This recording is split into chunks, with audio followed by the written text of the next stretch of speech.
The sun streamed through the curtains of our cozy suburban home in Denver, Colorado, as I stumbled out of bed that Saturday morning. My husband, Tom, was already downstairs, probably engrossed in his morning paper and coffee routine. I yawned, stretching my arms above my head, when I heard the familiar sound of mail sliding through our letterbox. "I'll get it," I called out, padding down the stairs in my fluffy slippers. Among the usual bills and junk mail, a thick cream envelope caught my eye. My heart skipped a beat when I saw the return address, 1542, Maple Avenue, the home of my mother-in-law, Margaret. With trembling fingers, I opened the envelope and pulled out an ornate card. Gold lettering danced across the paper, announcing Margaret's upcoming 60th birthday celebration. The party details were laid out in elaborate cursive, a black tie affair at the Denver Country Club, complete with a 5-course dinner and live jazz band. As I scanned the guest list, my stomach churned. Senator Williams and his wife, the Johnsons from the Country Club, Aunt Beatrice from New York. It was a who's who of Denver's elite and Tom's extended family. Names I'd heard mentioned at countless family dinners but had never met. People who, I imagined, would fit seamlessly into Margaret's world of garden parties and charity galas. "What's that you've got there, Sarah?" Tom's voice startled me out of my reverie. I turned to see him leaning against the kitchen doorframe, coffee mug in hand. "It's an invitation," I said, trying to keep my voice steady. "For your mom's birthday party." Tom's face lit up. "Oh, fantastic. Mom's been planning this for months. It'll be quite the shindig." I forced a smile, but inside, my anxiety was building. "It certainly looks that way. Tom, do you really think I should go? I mean, your mom and I, well, you know we don't always see eye to eye." Tom waved his hand dismissively. "Oh, come on, Sarah. It's just one night. Besides, it'll be a great chance for you to finally meet everyone. You're always saying you feel left out of family stuff." I bit my lip, remembering the countless times I'd felt like an outsider at Thanksgiving dinners and Christmas parties. Margaret's thinly veiled criticisms, the way Tom's cousins would switch to inside jokes whenever I joined a conversation. But maybe this was my chance to change all that. "You're right," I said, squaring my shoulders. "I'll go. Who knows? Maybe this is exactly what we need to break the ice."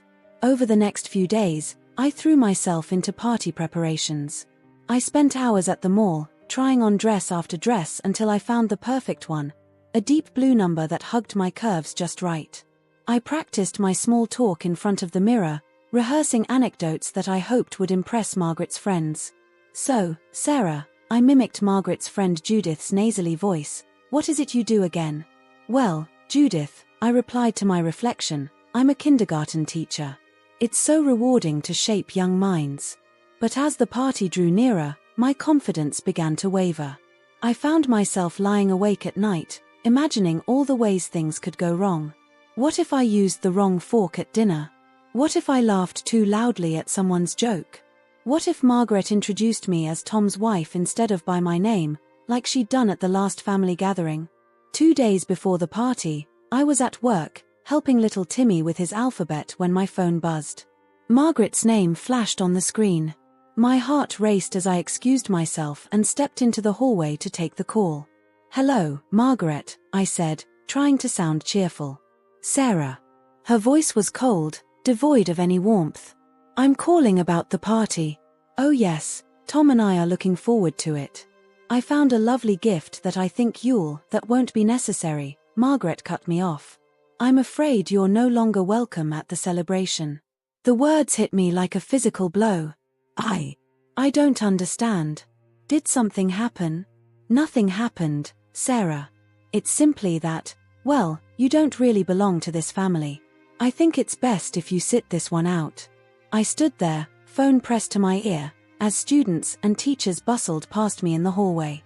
The everyday sounds of the school seemed distant, muffled, as if I were underwater. "But Margaret," I stammered, "I'm Tom's wife. Of course I'm part of the family." She sighed, the sound crackling through the phone. "A piece of paper doesn't make you family, Sarah. I think we both know you've never truly fit in with us. This party is for close family and friends. I'm sure you understand." Before I could respond, The line went dead. I leaned against the wall, my legs suddenly weak. The fluorescent lights overhead seemed too bright, the children's laughter from nearby classrooms too loud. I felt exposed, raw, as if Margaret's words had stripped away a layer of my skin. I made it through the rest of the school day on autopilot, plastering on a smile for my students while my mind raced. How could Margaret do this to me?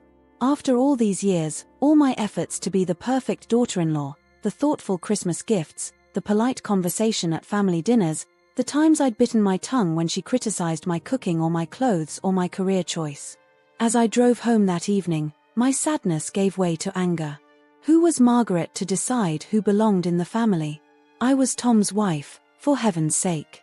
We'd been married for 5 years, built a life together. Didn't that count for anything?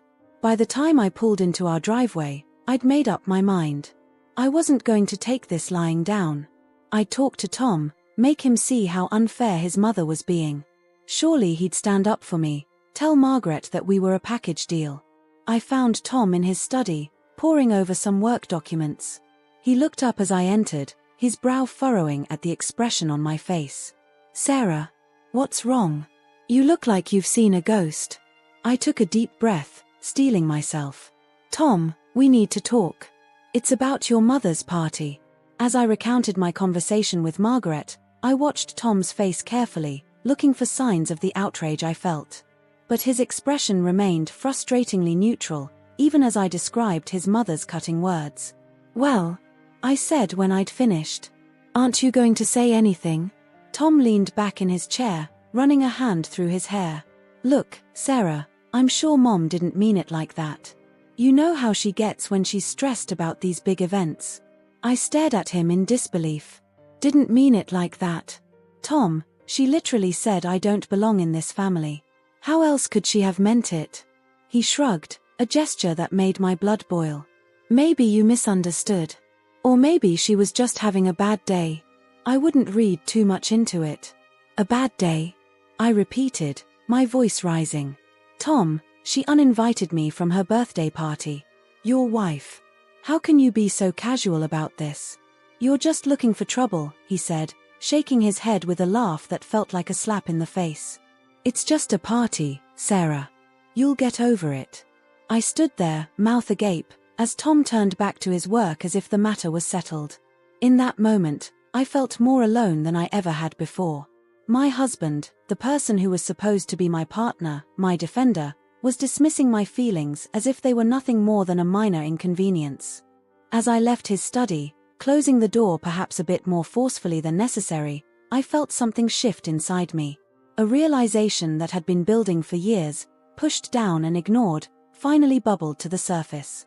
I wasn't just fighting for acceptance from Margaret and her high society friends. I was fighting for my place in my own marriage. I climbed the stairs to our bedroom, each step feeling heavier than the last. As I changed out of my work clothes, I caught sight of myself in the full-length mirror.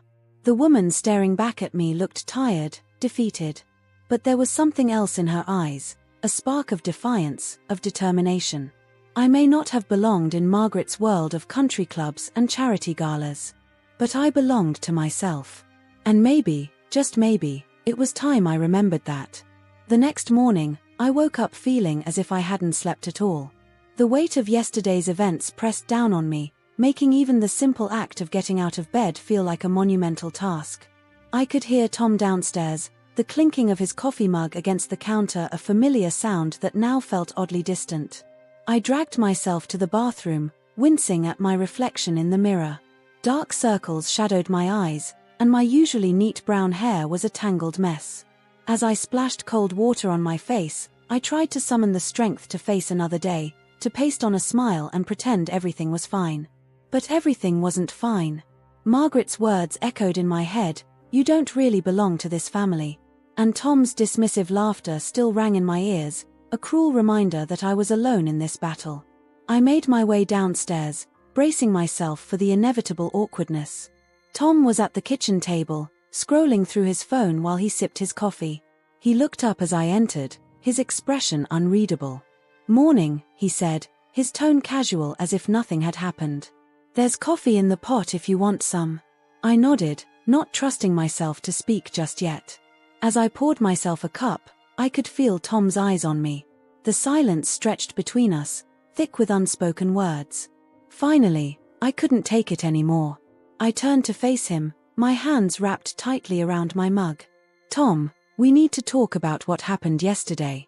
He sighed, putting down his phone. "Sarah, I thought we were done with this. It's not a big deal, really." "Not a big deal?" I repeated, my voice rising despite my efforts to stay calm. "Your mother uninvited me from her birthday party. She told me I don't belong in this family. How is that not a big deal?" Tom ran a hand through his hair, a gesture I usually found endearing but now just irritated me. "Look, you know how Mom gets sometimes. She probably didn't mean it the way it sounded." I stared at him, disbelief washing over me. "Are you serious right now? Tom, she couldn't have been clearer. And instead of standing up for me, you're making excuses for her." "I'm not making excuses," he said, his voice taking on a defensive edge. "I'm just trying to keep the peace. You're both important to me, and I don't want to be caught in the middle." "Caught in the middle?" I echoed, feeling my temper flare. "I'm your wife, Tom. We're supposed to be a team. There shouldn't be a middle to be caught in." Tom stood up, his chair scraping against the tile floor. "You're blowing this way out of proportion, Sarah. It's just a party. Why can't you let it go?" His words hit me like a physical blow. I took a step back, my coffee sloshing dangerously close to the rim of my mug. "Let it go. This isn't about the party, Tom. This is about your mother constantly making me feel like an outsider, and you never doing anything about it. What do you want me to do?" Tom threw his hands up in exasperation. "Cut my mother out of my life? Is that what you're after?" "Of course not," I shot back. "I want you to stand up for me. To tell your mother that treating me like this isn't okay. Is that really too much to ask?" Tom's face hardened, a look I'd rarely seen directed at me. "You know what? Maybe Mom's right. Maybe you don't fit in with our family. You've always been so sensitive, taking everything so personally." The moment the words left his mouth, I saw regret flash across his face. But it was too late. The damage was done. I felt as if all the air had been sucked out of the room. "Sarah, I didn't mean," Tom started, reaching out towards me. I stepped back, out of his reach. "No, I think you did mean it," I said, my voice barely above a whisper. "And now I know exactly where I stand." Without another word, I turned and walked out of the kitchen. I could hear Tom calling after me, but I didn't stop. I climbed the stairs to our bedroom, my mind racing. As I closed the door behind me, I leaned against it, sliding down to sit on the floor. For the first time since this whole mess started, I let myself cry. The tears came in a flood, years of pent-up frustration and hurt pouring out. I cried for the girl who had walked down the aisle 5 years ago, full of hope and dreams for the future. I cried for all the times I'd bitten my tongue at family gatherings, trying so hard to fit in. And I cried for the woman I was now, finally facing the truth about her marriage. I'm not sure how long I sat there, but eventually, the tears subsided. As I wiped my eyes, I caught sight of our wedding photo on the dresser. Tom and I, beaming at the camera, our whole lives ahead of us. When had things changed? When had I become someone who would accept being treated this way? A knock on the door startled me out of my thoughts. "Sarah." Tom's voice came through, hesitant. "Can we talk?" I took a deep breath, steeling myself. "I don't think there's anything left to say, Tom. Please," he said, and I could hear the desperation in his voice. "I'm sorry. I didn't mean what I said. Can we just start over?" For a moment, I was tempted. It would be so easy to open the door, to accept his apology, to go back to pretending everything was fine. But as I stood up, my legs shaky, I knew I couldn't do it. "Not this time." "No, Tom," I said, my voice stronger than I expected. "We can't just start over. This isn't something you can fix with an apology." "What are you saying?" The door muffled his words, but I could hear the fear in them. I took another deep breath, feeling a strange sense of calm wash over me. "I'm saying I need some time. To think, to figure out what I want. Sarah, Please, I'm going to stay with my sister for a few days, I interrupted. I think we both need some space to figure things out. There was a long pause, and for a moment, I thought Tom had left. But then I heard him sigh. Okay, he said, his voice barely audible. If that's what you need. As I heard his footsteps retreating down the hall, I turned to survey the room. Our room. 5 years of marriage surrounded me, photos from our honeymoon, the quilt Tom's grandmother had made for us, the silly tchotchkes we'd collected on our travels. Each item held a memory, a piece of the life we'd built together. With shaking hands, I pulled out a suitcase from the closet. As I began to pack, I felt as if I was packing away pieces of myself. The dress I'd worn on our first anniversary dinner. The sweater Tom had given me last Christmas. Each item that went into the suitcase felt like a step away from the life I'd known. An hour later, I stood in the doorway of our bedroom, suitcase in hand. The room looked exactly the same, and yet everything had changed. I made my way downstairs, half expecting, half hoping that Tom would be there to stop me. But the living room was empty, the house quiet. I found a notepad in the kitchen and scribbled a quick note. I'll call you when I'm ready to talk. Please don't try to contact me before then. I need this time. Sarah. As I placed the note on the kitchen counter, I caught sight of the invitation to Margaret's party, still lying where I'd left it yesterday. Without thinking, I picked it up and tore it in half, letting the pieces fall into the trash.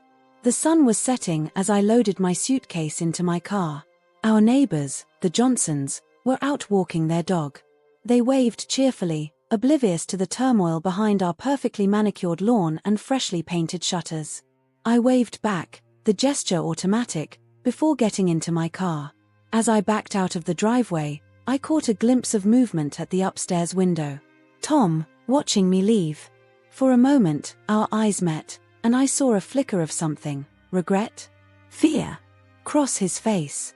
Then I turned away, focusing on the road ahead. As I drove towards my sister's house on the other side of Denver, I felt a mix of emotions washing over me. Fear of the unknown future. Sadness for the life I was leaving behind. But underneath it all, a small spark of something else. Hope, maybe. Or determination. I didn't know what the future held. I didn't know if Tom and I could work through this, if I could ever truly feel like I belonged in his family. But I did know one thing. I was done trying to fit myself into a mold that was never meant for me. It was time to remember who Sarah really was, outside of being Tom's wife or Margaret's daughter-in-law. As the familiar streets of my neighborhood faded in the rearview mirror, replaced by the towering buildings of downtown Denver, I felt as if I was driving not just across the city, but towards a new chapter of my life. Whatever happened next, I would face it on my own terms. The traffic light ahead turned green, and I pressed down on the accelerator. Ahead of me, the road stretched out, full of possibilities. And for the first time in a long time, I felt ready to explore them. The sun had long since set by the time I pulled up to my sister Rachel's modest bungalow in the suburbs of Denver. The porch light was on, a beacon of warmth in the growing darkness. As I cut the engine, the weight of what I'd just done settled over me like a heavy blanket. I'd left Tom. I'd walked away from my marriage, my home, the life I'd built over the past 5 years. For a moment, I sat there in the car, my hands still gripping the steering wheel. What if I'd overreacted? What if I was making a huge mistake? The temptation to turn around, to go back to the familiar comfort of my life with Tom, was almost overwhelming. But then I remembered the look on his face when he'd sided with his mother, the casual dismissal of my feelings. I took a deep breath, grabbed my suitcase from the backseat, and made my way to Rachel's front door. Before I could even knock, the door swung open. Rachel stood there, her long brown hair tied back in a messy ponytail, concern etched across her face. "Sarah, what's going on? I got your text, but I didn't even realize I was crying until I felt the tears on my cheeks." "Oh, Rach," I choked out, "I think my marriage is over." Rachel didn't say a word. She just pulled me into a tight hug, my suitcase clattering to the ground forgotten. As I sobbed into her shoulder, I felt a small sense of relief. For the first time since this whole mess started, I didn't have to pretend everything was okay. The next few days passed in a blur. Rachel, bless her, took care of everything. She called the school where I taught and arranged for a substitute. She fielded calls from our parents, giving them just enough information to keep them from worrying too much. And she let me cry, rage, and sleep in equal measure.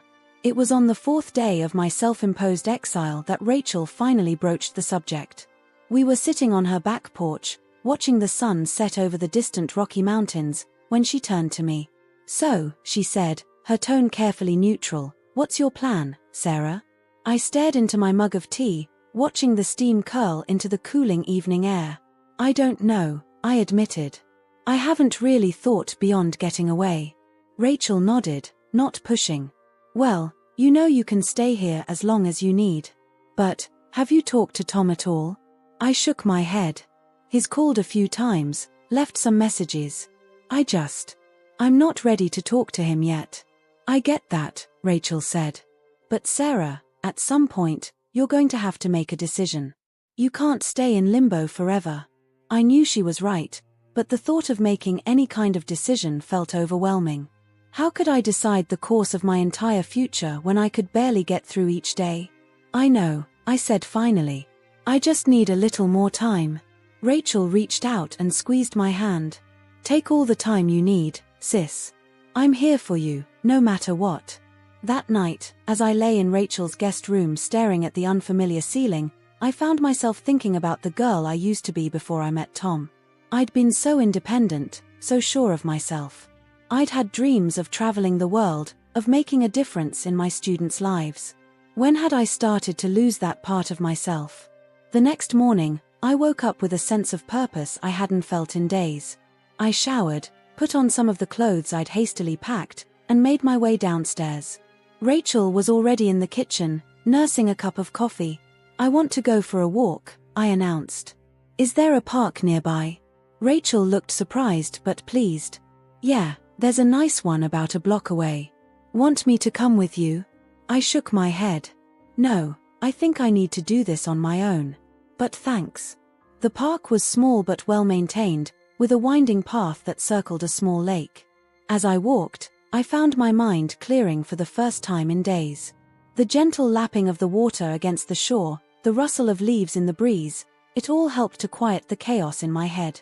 I found a bench overlooking the lake and sat down, pulling out my phone. I had 7 missed calls from Tom, 3 from my mother-in-law Margaret, which I deleted without listening to, and 1 from my best friend, Lisa. I hesitated for a moment before hitting the call button. "Sarah." Lisa's voice came through, a mix of relief and concern. "Are you okay? I've been so worried." I felt a pang of guilt. In the midst of everything, I'd completely forgotten to reach out to her. I'm okay, Lisa. I'm sorry I didn't call sooner. It's been a rough few days." "Tom called me," she said. "He told me what happened." "Oh, Sarah, I'm so sorry." As I filled Lisa in on the details, I felt some of the tension leave my body. Lisa had been my friend since college, long before I'd met Tom.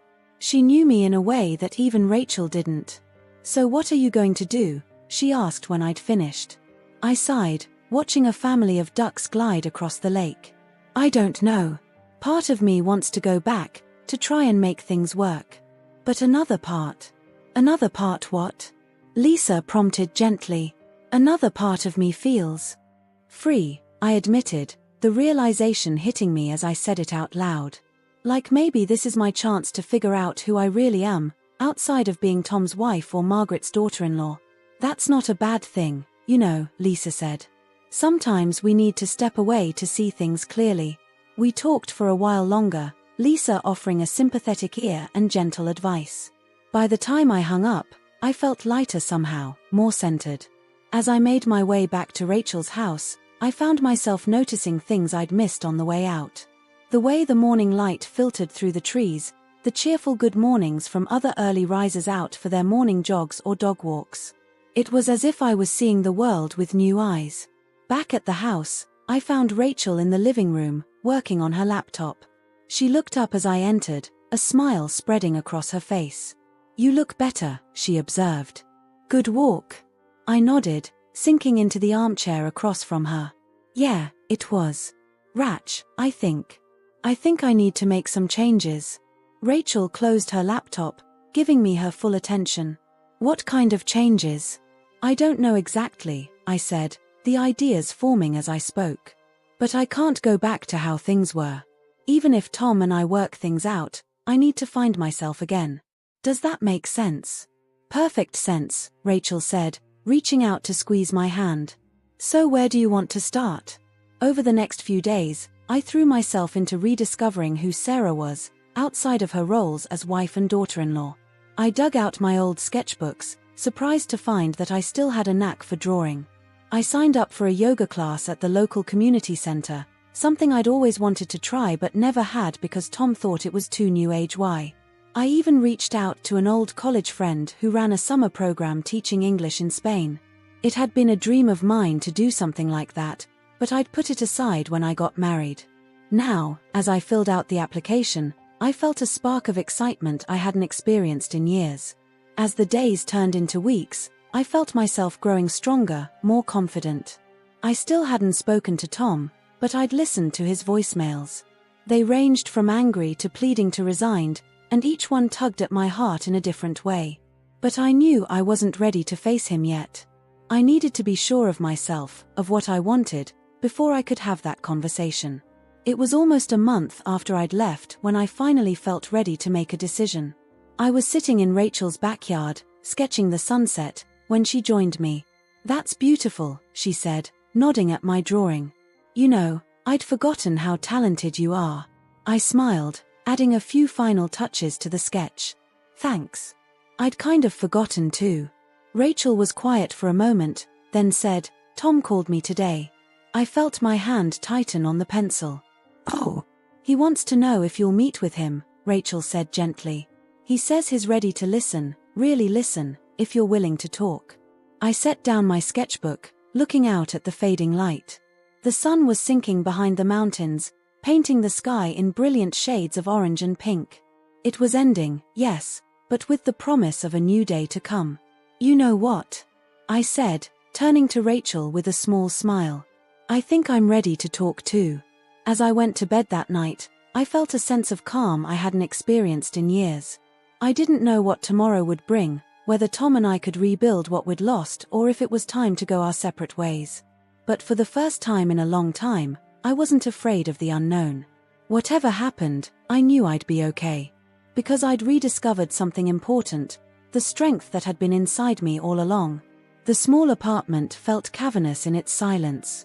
I stood in the middle of the living room, surrounded by boxes and the few pieces of furniture I'd brought from Rachel's place. This was my new home, a fresh start in a part of Denver I barely knew. The realtor had called it an up-and-coming neighborhood, which I quickly learned was code for gentrifying but not quite there yet. I'd moved in yesterday, and the silence had been my constant companion ever since. No TV chatter in the background, no clinking of Tom's coffee mug against the kitchen counter, no gentle hum of the central heating system in our old house.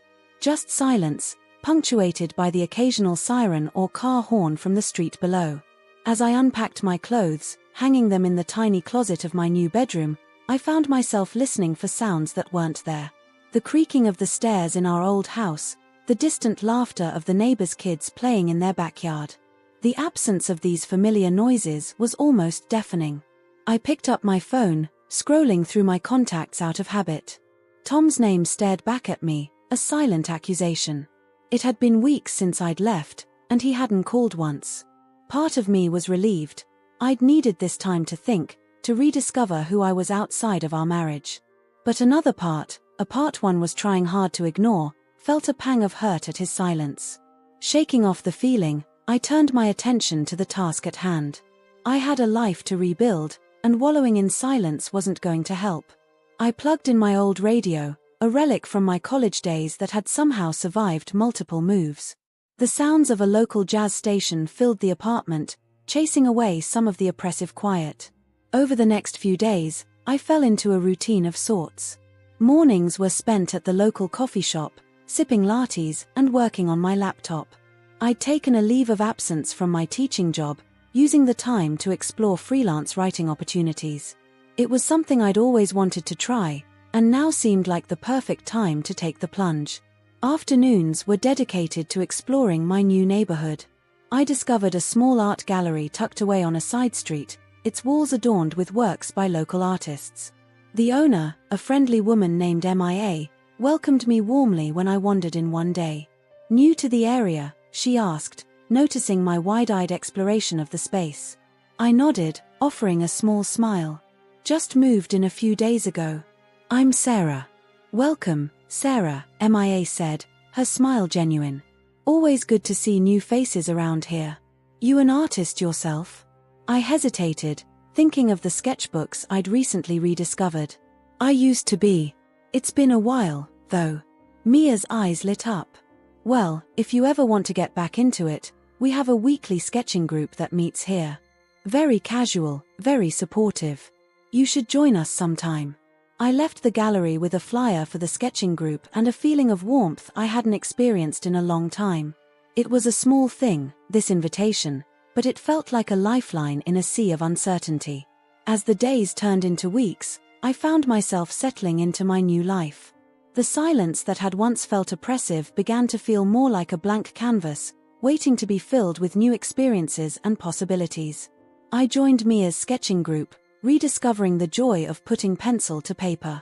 I started volunteering at a local literacy program, helping adults learn to read and write. It wasn't the same as teaching kindergarten, but it filled a void I hadn't realized was there. But even as I built this new life, I couldn't shake the feeling that something was missing. Some nights, as I lay in bed listening to the unfamiliar sounds of my new neighborhood, I found myself reaching for Tom, only to remember he wasn't there. The silence of his absence was sometimes louder than any noise. It was on one of these nights, as I tossed and turned in my too empty bed, that my phone buzzed on the nightstand. I glanced at the clock, 2:17 a.m. Who could be calling at this hour? My heart skipped a beat when I saw the name on the screen, Tom. For a moment, I just stared at the phone, watching it vibrate against the wood of the nightstand. Should I answer? What could he possibly have to say after all this time? Before I could overthink it, I grabbed the phone and swiped to answer. Hello. My voice sounded strange to my own ears, a mix of sleep and nervousness. Sarah. Tom's voice came through, a bit tinny and distant. God, I'm sorry, I didn't think you'd actually pick up. Did I wake you? It's 2 a.m, Tom, I said, sitting up in bed. What do you want? There was a pause, and I could almost see him running his hand through his hair, a nervous habit he'd had for as long as I'd known him. I don't know. I guess I just needed to hear your voice. The admission caught me off guard. In all our years together, Tom had never been one for vulnerable moments like this. Are you okay? I asked, concern creeping into my voice despite my best efforts. No, he said, his voice cracking slightly. No, I'm not okay, Sarah. I miss you. The house is so quiet without you here. I keep expecting to see you around every corner, but you're not there. And it's killing me. I closed my eyes, feeling a lump form in my throat. Tom. I know, he said quickly. I messed up. I should have stood up for you with my mom.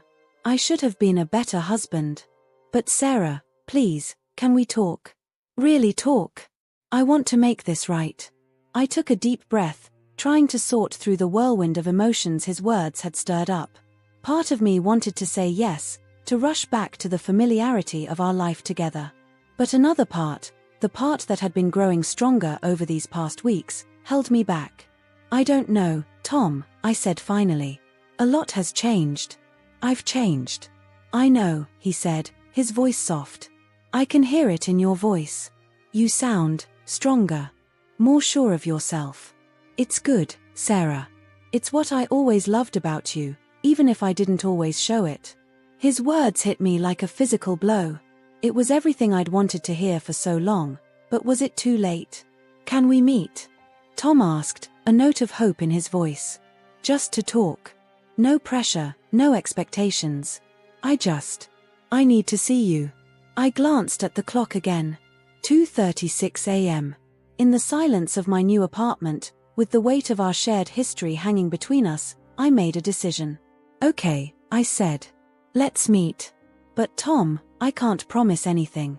You understand that, right? I understand, he said, relief evident in his voice. Thank you, Sarah. Really. After we hung up, I lay back in bed, staring at the unfamiliar ceiling. The silence that had been my constant companion these past weeks felt different now, charged with possibility and uncertainty. As I drifted off to sleep, I found myself thinking about the girl I'd been when I first met Tom, the woman I'd become during our marriage, and the person I was now, forging a new path for myself. Whatever happened next, I knew one thing for certain. I wasn't the same Sarah who had walked out of our house all those weeks ago. And that, I realized, was a good thing. The next morning, I woke to the sounds of the city coming to life outside my window. As I made my coffee and prepared for the day ahead, I felt a mix of nervousness and anticipation. Meeting Tom wasn't just about potentially reconciling our marriage. It was about facing my past and deciding what I wanted for my future.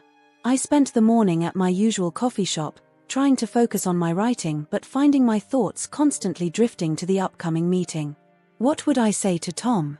What would he say to me? Had too much time passed, too many words left unsaid? As I packed up my laptop and headed back to my apartment to get ready, I caught sight of my reflection in a store window.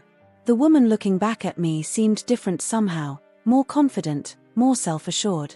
I smiled at my reflection, feeling a surge of strength. Whatever happened with Tom, I knew I would be okay. The future was uncertain, full of possibilities both thrilling and terrifying. But as I walked home through the bustling streets of my new neighborhood, I felt ready to face whatever came next. The silence of absence had taught me a valuable lesson. Sometimes, you have to lose yourself to find yourself again. The day after Tom's late-night call, I woke to find 3 missed calls and a voicemail on my phone. All from Tom. My heart raced as I pressed play, his voice filling the quiet of my apartment. Sarah, it's me again. I know we agreed to meet, but I couldn't wait. I miss you. I've been thinking about what you said, about how you've changed. I want to understand. Call me back when you can, okay?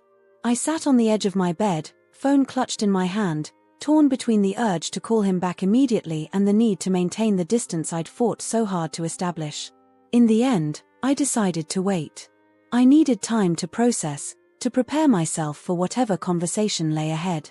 But Tom, it seemed, had other plans. Over the next few days, my phone buzzed constantly with his calls and messages.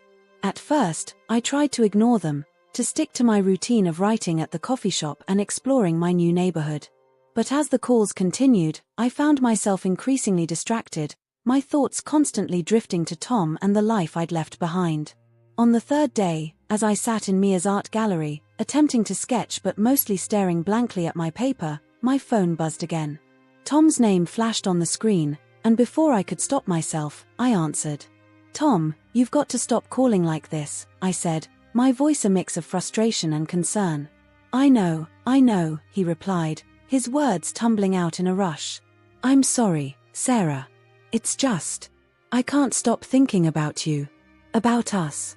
I've been such an idiot, and Tom, I interrupted, aware of Mia's curious glance from across the gallery. We can't do this over the phone. We agreed to meet, remember? There was a pause, and I could almost see him nodding on the other end of the line. You're right. I'm sorry. It's just, when can I see you, Sarah? I feel like I'm going crazy here. I closed my eyes, taking a deep breath. Saturday, I said finally. We can meet on Saturday. The coffee shop on 7th, noon.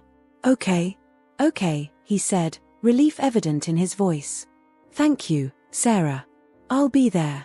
After hanging up, I caught Mia's eye. She raised an eyebrow, a silent question in her gaze. It's complicated, I said with a weak smile.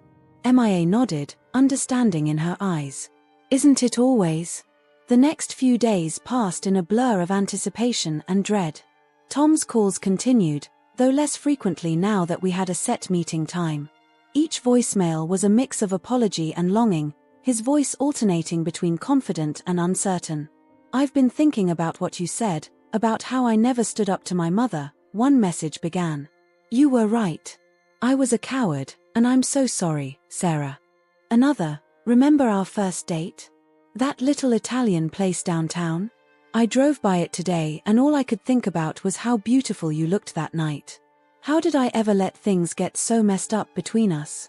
With each message, I felt my carefully constructed walls begin to crack. The Sarah who had left our home weeks ago would have melted at these words, would have rushed back into Tom's arms without a second thought. But I wasn't that Sarah anymore. The time apart had changed me, had shown me a strength I didn't know I possessed. As Saturday approached, I found myself increasingly anxious. I threw myself into my writing, churning out articles for the local community paper I'd started freelancing for. I spent extra time at the literacy center, losing myself in the joy of helping others learn. Anything to keep my mind off the impending meeting with Tom. The night before our meeting, I received a call from an unexpected source, Margaret, my mother-in-law. I stared at her name on my phone screen, my finger hovering over the decline button. But curiosity got the better of me, and I answered. "Hello, Margaret," I said, trying to keep my voice neutral. "Sarah," she replied, her tone uncharacteristically hesitant. I hope I'm not disturbing you. What can I do for you?" I asked, bracing myself for whatever might come next. There was a pause, and when Margaret spoke again, her voice was thick with emotion. "I owe you an apology, Sarah. The way I treated you, it was unforgivable. I've been talking with Thomas, and I realize now how much damage I've done. To you, to him, to your marriage." I sat down heavily on my couch, stunned by her words. In all the years I'd known Margaret, I'd never heard her apologize for anything. "I know it doesn't change anything," she continued, "but I want you to know that I'm truly sorry.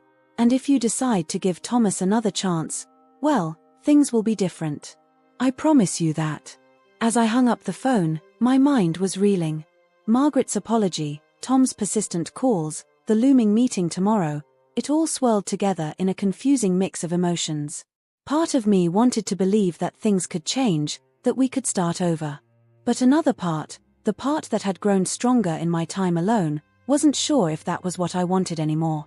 That night, I tossed and turned, unable to sleep. I replayed conversations in my head, with Tom, with Margaret, with Rachel and Lisa. I thought about the life I'd left behind and the new life I was building for myself. By the time dawn broke, I was exhausted but no closer to knowing what I wanted. Saturday morning dawned bright and clear. I stood in front of my closet, agonizing over what to wear. Should I dress up, remind Tom of the woman he'd fallen in love with? Or keep it casual, a reflection of my new, independent life? In the end, I settled on a simple sundress, comfortable, but with a touch of the femininity I'd often suppressed in my attempts to fit into Margaret's world. As I made my way to the coffee shop, my heart pounding in my chest, I tried to prepare myself for every possible scenario. What if Tom had changed his mind? What if he hadn't changed at all? What if I took one look at him and all my newfound strength crumbled away? I arrived at the coffee shop 15 minutes early, choosing a table near the back where we could talk privately. As I sipped my latte, my eyes kept darting to the door, watching for Tom's familiar figure. At exactly noon, the bell above the door chimed, and there he was. Tom looked different, thinner, with dark circles under his eyes that spoke of sleepless nights. But when his eyes met mine, I saw a flash of the man I'd fallen in love with all those years ago. He made his way to my table, his steps hesitant. "Sarah," he said, his voice barely above a whisper. "Thank you for meeting me." As he sat down across from me, I took a deep breath, steeling myself for whatever came next. This conversation would determine the course of our future, whether we had one together or apart. The flood of calls had led us to this moment, and now it was time to face the truth, whatever that might be. "Hi, Tom," I said, my voice steadier than I felt. "I think it's time we talked." The coffee shop hummed with the quiet chatter of Saturday afternoon patrons, but for Sarah, it all faded into background noise. Her focus was entirely on Tom, sitting across from her, his hands wrapped around a steaming mug of coffee he had yet to take a sip from. "You look good," Tom said, breaking the silence. His eyes roamed her face, as if trying to memorize every detail. "Different, somehow." Sarah nodded, tucking a strand of hair behind her ear. "I feel different," she admitted. "These past few weeks, they've changed me, Tom." Tom leaned forward, his expression earnest. I want to understand, Sarah. I want to know what you've been through, what you've been feeling. I realize now that I never really listened before, and I'm sorry for that. Sarah took a deep breath, gathering her thoughts. Where to begin? How to explain the journey she'd been on, the self-discovery, the pain, and the growth. When I left, she started, her voice low but steady. I felt like I was suffocating. Like I'd lost myself somewhere along the way, trying to fit into your world, your family's expectations. I didn't recognize the woman I'd become, Tom. Tom winced, guilt flashing across his face. I never meant for you to feel that way, Sarah. I thought I was protecting you from my mother's criticism, from the pressure of my family. But I see now that I was just enabling their behavior, and hurting you in the process. Sarah nodded, feeling a lump form in her throat. It wasn't just your family, Tom. It was us. Somewhere along the way, we stopped being partners. We stopped supporting each other's dreams, stopped really seeing each other. She paused, taking a sip of her latte to steady herself. Do you remember when I talked about wanting to write children's books? Or when I mentioned taking that summer to teach in Spain? Tom's brow furrowed. Vaguely. But you never pursued those things. Because you always had a reason why it wasn't the right time, Sarah said softly. The mortgage, your job, your mother's expectations. And I let those reasons become my excuses. I gave up on my dreams without even realizing it. Tom reached across the table, his hand hovering near hers but not quite touching. God, Sarah, I had no idea.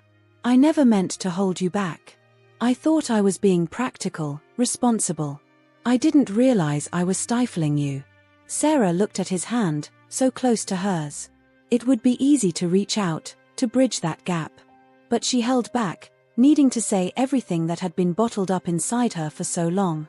These past few weeks, she continued, I've rediscovered parts of myself I thought I'd lost. I'm writing again, Tom.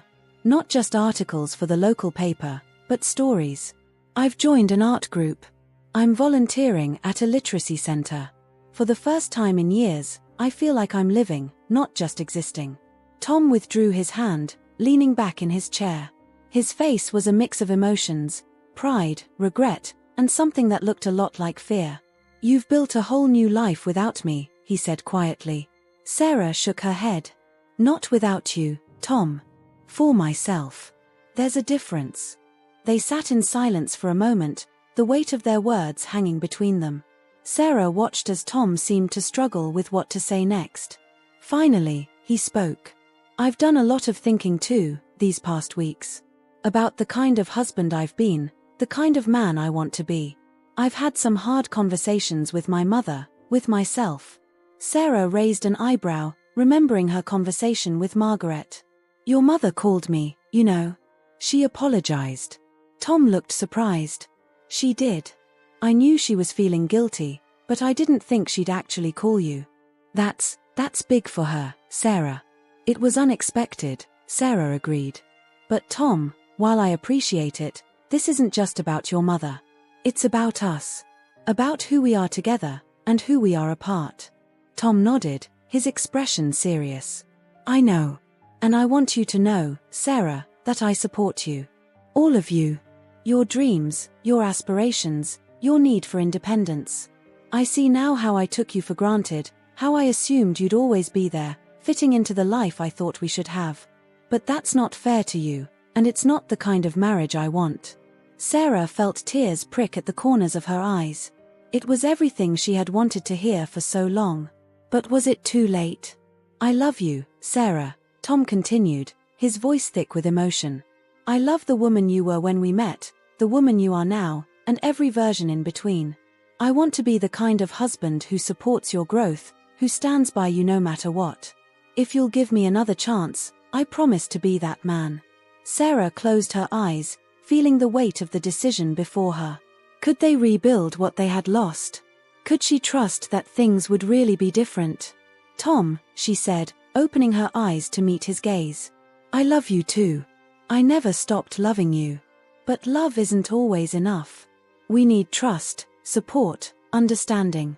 We need to be partners in every sense of the word. Tom nodded eagerly. I want that too, Sarah. More than anything. Sarah took a deep breath.